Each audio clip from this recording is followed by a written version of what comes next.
Hey, I'd like to welcome you to another episode of Mission Matters. My name is Adam Torres, and if you'd like to apply to be a guest in the show, just head on over to missionmatters.com and click on Be Our Guest to apply.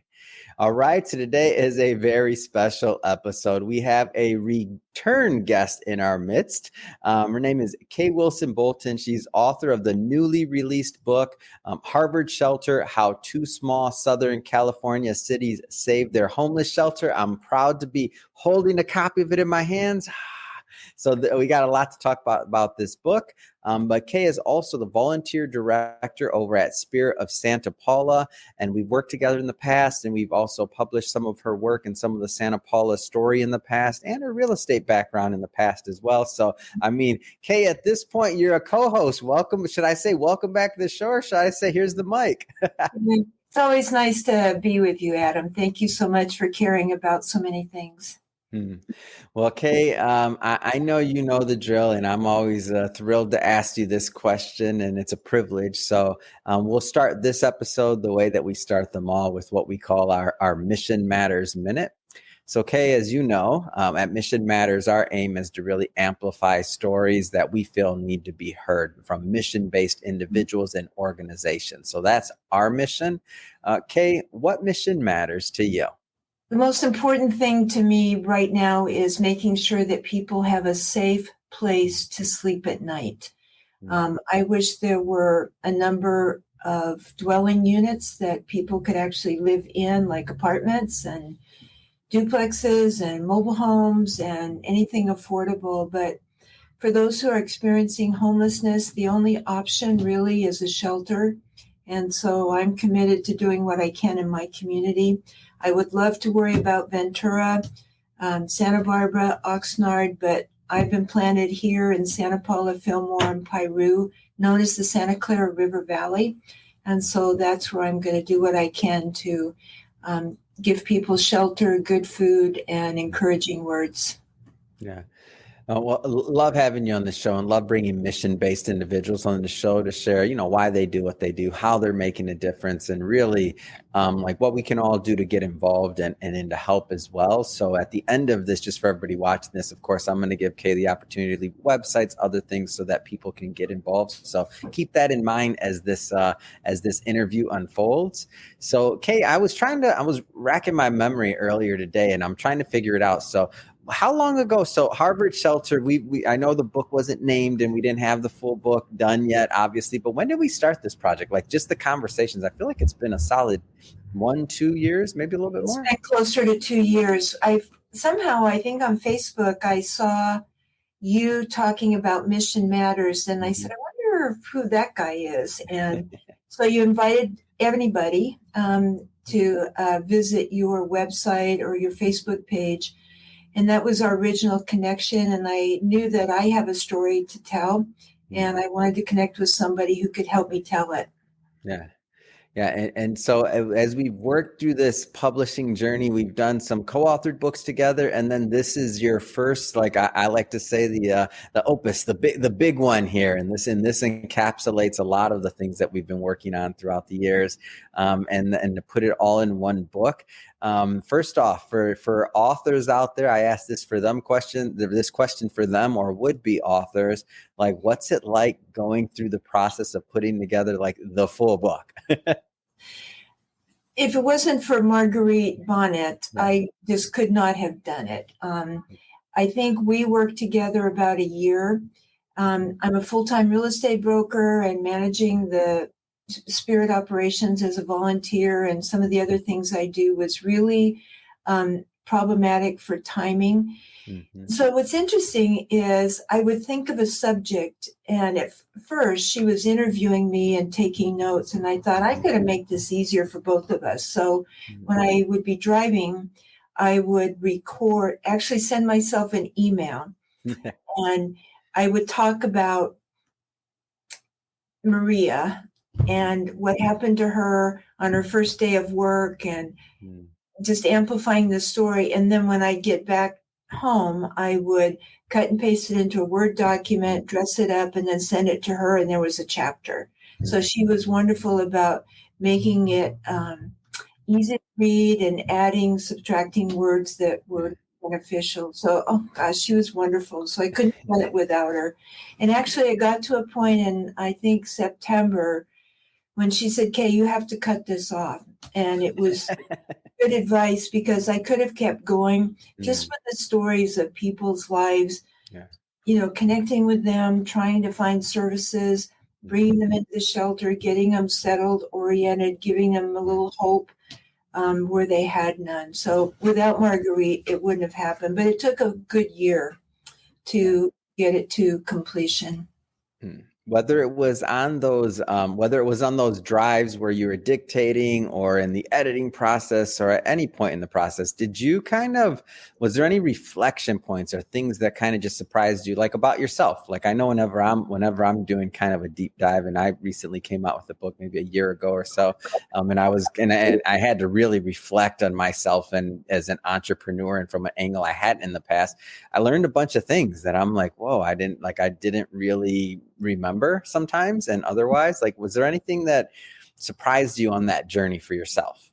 There were many things. And, even today, I've picked it up and kind of read a chapter and I think, how did we do that? And that's particularly true of the chapter on the early years.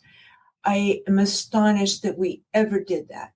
And so it's kind of like learning to swim as you go. You learn a little more, you do a little better next time. And the chapter on early years was very emotional to write and then to read. And I had to go back and really redact some things that I knew would be hurtful to me in this community where I still live, talking about the people who were very mean and very much in opposition to trying to help people who are homeless. And I still hear that today. Homelessness is becoming a household word where we've just become kind of complacent about that. I watched The Great Gatsby again over the weekend just to take a break from things. And there was a line in there where one of the rich women said, the rich get richer and the poor get children. And I thought, what a terrible thing to even think, but it's true. In our society, the gap is just getting bigger and bigger. Today is, the big Tuesday for the elections, and it's going to be so interesting to see where we all land as a country and who we vote for, and it will surface the issues that are really important to us. And I hope at some point the primary issue is safety, well-being, fairness, housing for all, so that our kids have a chance to live a life that every parent dreams their child will live. So back to the question, yes, I am astonished that we ever did that. I want to stay on the early days a little bit longer, especially for some of the, the entrepreneurs and that'll watch this as well, because you're an accomplished entrepreneur as well in real estate. I'm even successful there. And I feel like sometimes when, I'll speak for myself, like sometimes I get yet last night we had this meetup in Orange County. So every Monday we do this meetup at a different location, and we have a team down there that are very nice and that want to get together and love Mission Matters and what we're trying to accomplish in uniting people. So sometimes as they, I had some people that were, let's just say, newer to the platform or newer to me or anything else. And they're like, this talking about what was my vision for this podcast and how we thought this was going to be this, and this. And, I like to step back and be very humble. And I'm like, you're giving me a little bit too much credit. The vision originally was record an episode and invite cool people on that you feel are like-minded and mission-based and have a conversation and let people listen to it. Like that was the simple idea in which this grew from. And then we kind of built brick by brick.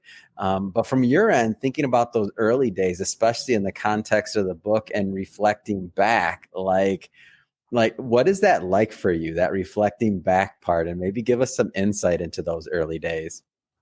Well, it's very humbling to go back and read that because I didn't even know what I was doing then, except I didn't know how to record a podcast. My first podcast, maybe 5 minutes it took to do, Kay, and I did it on my phone. Go ahead, please. So, what we wanted to do in the very early days is to simply do a hot meal. Mm. And so we had no idea who would come. We put flyers out at the various places where we knew our homeless people. And now the term is people experiencing homelessness, because homelessness is not an adjective, Yes. it's noun. And so just planning for that first meal, I sent an email. It was the early days of email, kind of. Sent out an email to 25 people. If you're fixing a dish for your family, will you fix an extra one for us? That's Wow. kind of how we started. And so the meals showed up, and as we grew each week for people coming for a free hot meal, we expanded it, and I would go to Food Share, which is our amazing food bank, and I would see what they had on Tuesday. And if it was frozen, I knew I'd had to figure out probably an unsafe way to get it defrosted. I would go to the local market and buy Roma tomatoes because they were the cheapest, 29 cents a pound. They're not that now. Find cheese, find cabbage, find local restaurant donated carrots every week. So we had carrots every week for 10 years. So, but it's nutritious, right? So yeah, just scrambling to put things together, find utensils. We didn't want to use plastic, and then the silverware would get thrown away in the trash, and just things like that. Reading the book, I just can't believe we ever did that. But it was tough, but you just do what you have to do, and you don't think about it because you don't know better. I certainly didn't know then what I know today about possibilities and opportunities.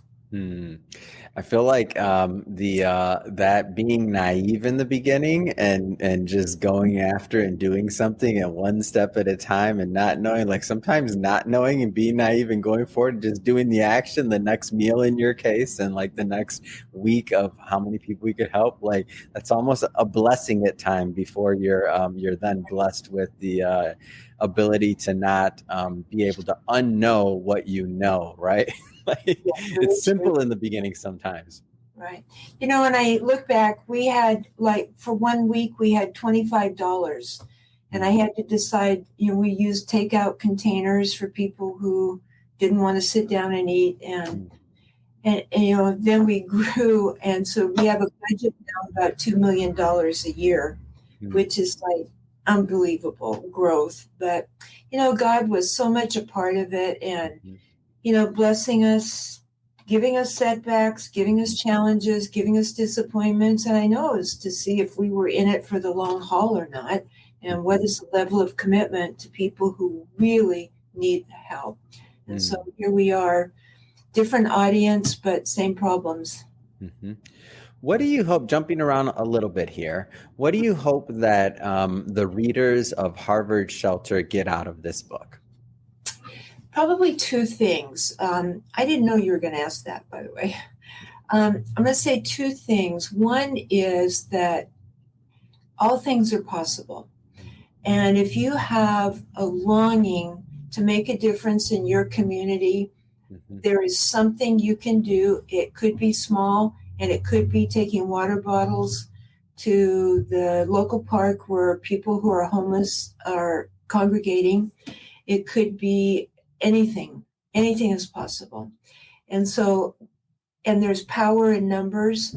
Don't try to do it yourself. You can certainly have the idea, but involve as many people as you can who are like-minded. Ignore the critics. Ask them to leave you alone. If they want to criticize, do it in the background. Stay off Facebook. Don't be discouraged by setbacks, because view them as an opportunity to grow. And so if you've got 2 or 3 people in your community, you can do this too. And the other thing is, I want people to be kinder, think softer, speak more kindly about people who are experiencing homelessness. I catch myself sometimes driving by the pretty little gazebo in Santa Paula, and there are 3 or 4 men huddled with blankets early in the morning. And had I not read my own book, I would say, I wonder what those people are doing there. Why are they there? Well, I can tell you why they're here. They came here for a better life. They came here because they were offered work. they've lost their job because of some economy. Maybe they have an alcohol problem. They didn't show up for work 2 days in a row. They got fired. People, addiction comes in all shapes and sizes. It can be your love for chocolate. It can be your love for new clothes. It can be your love for food, Taco Bell. And those are things that are hard to give up. Try giving up a cup of coffee or all your coffee every morning for 6 months and just see what it's like. So people who have addictions and have fell into a drug and alcohol, state of being because of loss of hope, discouragement, who knows what caused that. But for the grace of God, most of us are not there. And to the people who think that could never happen to you and you despise the person that you're having to see on the way to work that appears to be homeless, lighten up, because we need to be a kinder community. And I'm so worried that homelessness is becoming a household word and it doesn't affect us anymore. We feel like homeless, and I'm really afraid we're in that mode now. There are how can America can be communities lined with people living in tents on sidewalks? How can that? For the audience, because I know the backstory, but what you can share, specifically on the cover, the choice to go with these two individuals, maybe if you could just share a little bit around the backstory to why you went with that design. Yes, that picture was taken on about January the 12th, 2019 at our winter shelter at the Methodist Church. Sabriana and Nomi are a couple, and they but at that time, their daughter was 4 years old, and they had lost their shelter because they were renting a room, paying the rent to another tenant who was the actual lessee of the property, and the tenant was not paying the rent.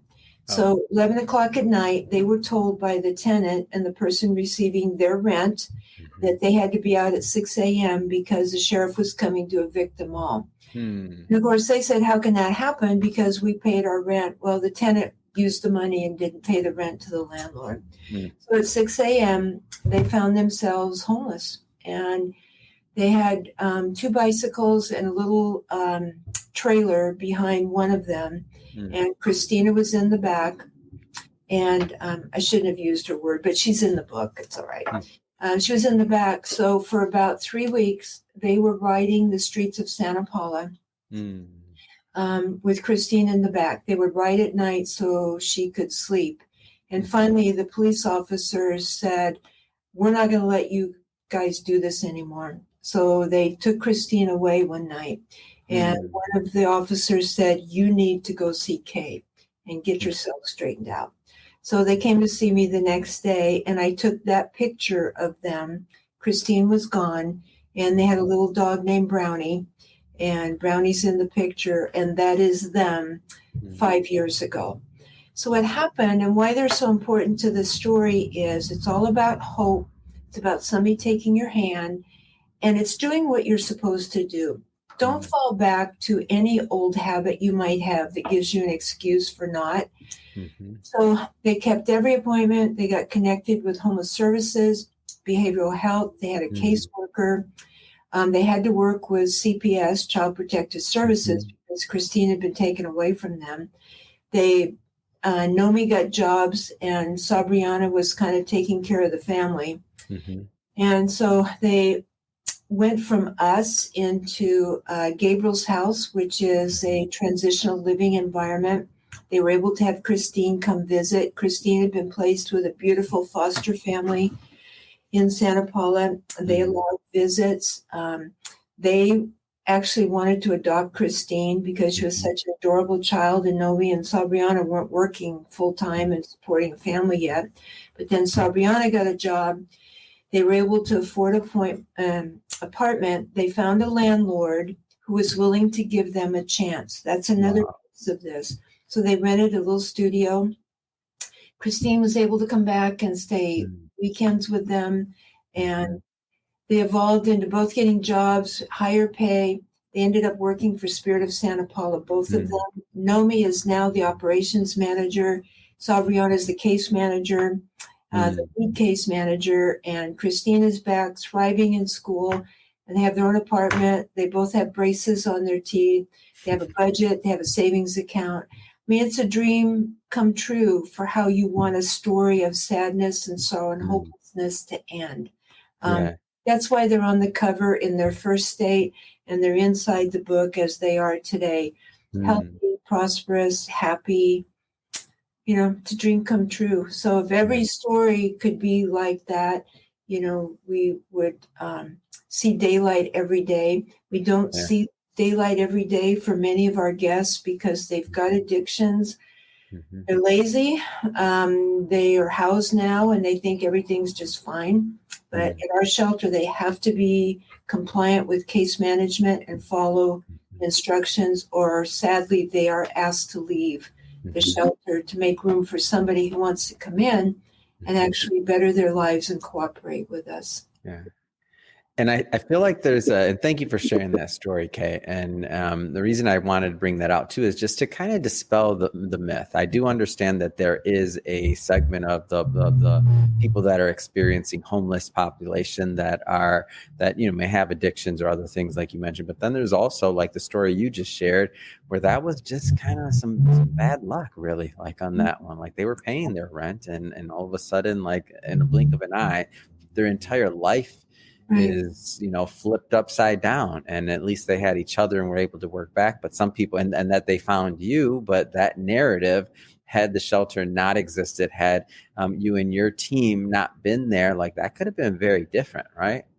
I mean, if we weren't here, the issue of homelessness in my community would be disastrous. The last count, we don't have the count for 2024 yet, but for 2023, we had 121 homeless people counted.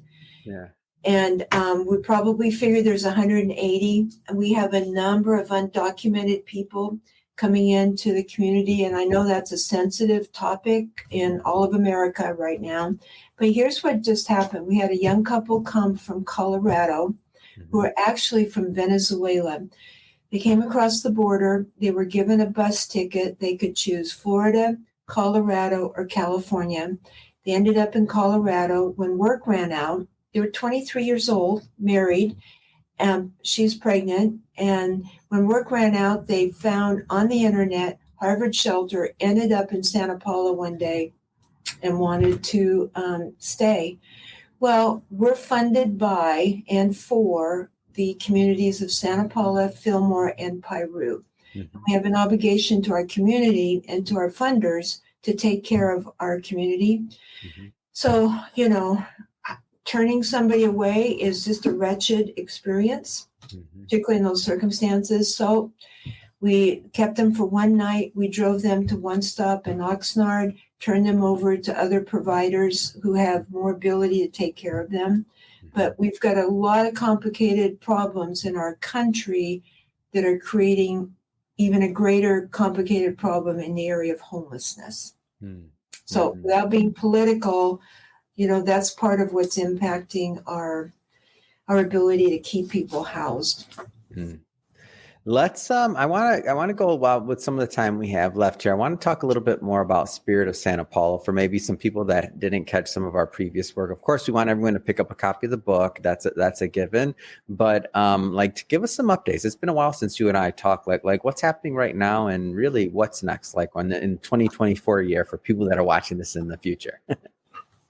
Several things have happened. One is that we were able to achieve a stable funding source. On June 8th, I announced to our board again that if we didn't have money in our bank account by June 30th, we were going to have to close the shelter, which would have been disastrous. So Assembly Member Steve Bennett, who wrote the foreword in the book, heard about that. We were on NPR one morning. The homeless shelter in Santa Paula may close because of lack of funding. We had people run to the rescue. Assemblymember Bennett coordinated the dialogue between the city of Santa Paula, city of Fillmore, and the county of Ventura to create a funding program for us for 2 years, which would allow us to hire a grant writer, hire an executive director, hire an additional case manager. I had one case manager for 42 people. That does not work. Yeah. It needs to be like one for 12 to 15. So we do have the new case manager, Desiree Magana, has joined Sabriana Marufo and Jessica Lucas, taking care of people, shepherding them from pillar to post to make sure they get the services they need so that they actually experience permanent supportive housing. We've entered a new program with the County of Ventura and behavioral health to create 6 new beds.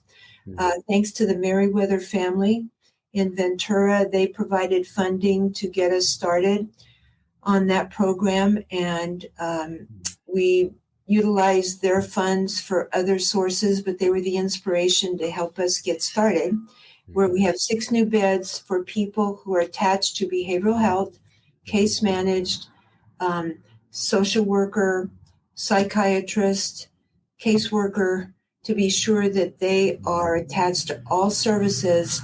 We will house them for 90 days and then move them on, hopefully, to supportive housing. That's going to be intense case management, but that's a breakthrough for our community to have that kind of program for people who are desperate for mental health services. They've had breakdowns, they've been suicidal, but they're being managed so that they have outlets for services that deal with their particular challenges. And we want everybody to be housed. But in Ventura County, the cost of affordable housing is not affordable for anybody. And we just don't have enough places to put people. We have programs willing to provide funding, but we don't have the opportunities. And, and there's still just really harsh dialogue between people who have theirs. I mean, what I hear them say over and over, I worked my butt off for what I have, and they can too. It's just, yes, I'm glad you were able to do that, but there are people who didn't have opportunities, education, that first time job, a car that actually ran for 2 weeks. They invest money in a car because they think it's going to provide transportation. It breaks down. They can't get it registered. They can't insure it. Car disappears because it's towed, and there goes the opportunity to get to work. A lot of harsh problems people experience. So that's our new program. And with case management, lots of opportunities exist to move people from shelter into permanent supportive housing. Well, Kay, I'm thrilled to continue to promote this book with you. So Harvard Shelter, definitely want all my listeners and viewers, readers, everybody that supports Mission Matters to definitely please support Kay on this book. We're going to have a link in the show notes so that everyone can go grab a copy. And Kay, if somebody wants to follow up and learn more about Spirit of Santa Paula or to connect, I mean, what's the best way for people to get involved? 2 ways. One, we have a very informative website, spiritofsantapaula.org. We have an interesting podcast, too. It's called Bruised Reads Santa Paula. And it's the story of people who have been homeless. And it'll make you cry to hear their stories about child abuse, neglect. There's a set of circumstances called adverse childhood experiences, ACEs.